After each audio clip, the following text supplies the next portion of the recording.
We now find the derivative of this function, and you can see that we can solve only this, the derivative of this function, only by implicit differentiation. So first is we use the product rule in finding for the derivative of 3x squared y. And then therefore, so you will have here the first factor, which is equal to 3x squared, times the derivative of y, which is equal to 1. But then since with respect to y tayo, so that will be y prime, plus, okay, so you have here y, second factor, times the derivative of 3x squared, which is equal to 6x, plus derivative of y squared, which is equal to 2y.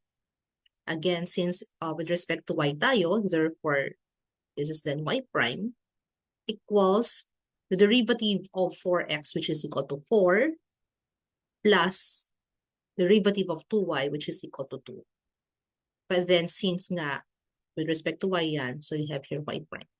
Then lahat ng mga y prime, pwede natin pagsamahin sa kabilang side of the equation on the left side, and those na walang mga y prime sa kabilang side naman. No? So by algebraic manipulation, you will have here 3x squared y prime plus 2y y prime minus itong 2y natin, magiging negative 2y prime equals, sa kabila naman, 4.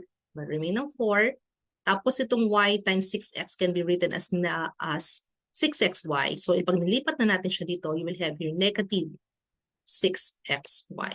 Okay, so wala nang natira, no? So itong 3x squared y prime nandito na. Yung 6xy nasa kabilang side. Yung 2y y prime nandito. And then yung negative, yung 2y prime dito na siya. Okay? Then you factor out by y prime. You will have your 3x squared plus 2y minus 2. And here, remains the same, 4 minus 6xy.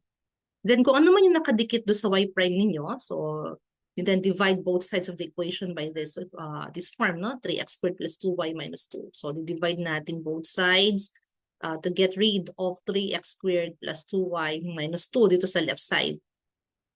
3x squared plus 2y minus 2.